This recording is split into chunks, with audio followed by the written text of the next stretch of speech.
Alors, pour aller plus loin, vous retrouverez un certain nombre de liens dans la présentation que je vous encourage à aller à cliquer dessus pour commencer à manipuler et à jouer avec App Service.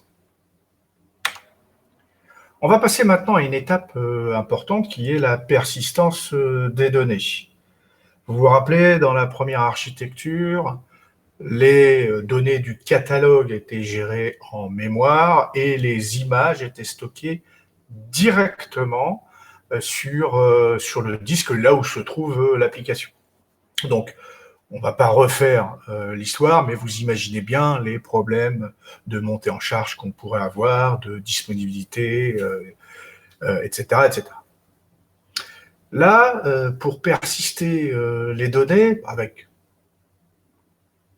avec Azure, on a pléthore de solutions, mais on va se focaliser dans un premier temps sur ce qu'on appelle un compte de stockage qui va nous permettre non seulement de stocker nos données texte traditionnelles, mais aussi de stocker nos images. Et on verra par la suite qu'on va pouvoir très facilement monter en charge et fournir à nos utilisateurs une base de données de type Cosmos DB qui sera, elle, géo-répliquée et qui permettra à nos utilisateurs d'avoir, tout compte fait, la base de données la plus proche de là où ils vont la requêter. Donc, si on part sur un compte de stockage, quand je lis en Azure Storage, entre autres, parce qu'il fait d'autres choses, le compte de stockage, on a la possibilité donc d'avoir des tables qui vont stocker nos données sous forme de clés-valeurs. On va pouvoir partitionner naturellement ces données sur différentes partitions et on va pouvoir construire des index.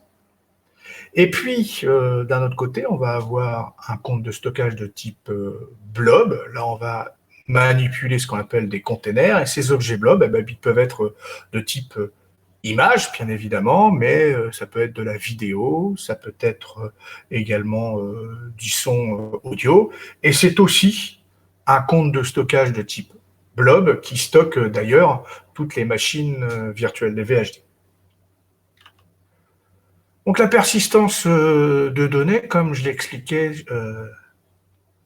sur Azure, il y a pléthore de solutions. Comme on le voit ici, il y a plusieurs types de bases de données. Donc il y en a pour tout le monde. Il y a du Postgre, il y a du MySQL, il y a du MariaDB. Mais on a bien évidemment aussi du SQL Database. Alors on a deux types de SQL Database. On a Azure SQL Database et on a aussi Azure SQL Database Managé.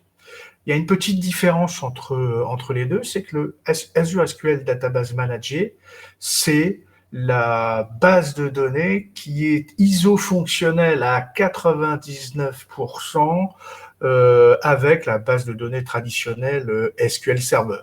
Par exemple, vous savez que sur SQL Server, on peut loader en mémoire des librairies .NET, ce qu'on ne sait pas faire avec Azure SQL Database, mais qu'on va savoir faire avec Azure SQL Database Manager. Donc, si vous aviez développé du code .NET qui tournait dans SQL Server, ça tournera avec Azure SQL Database Manager.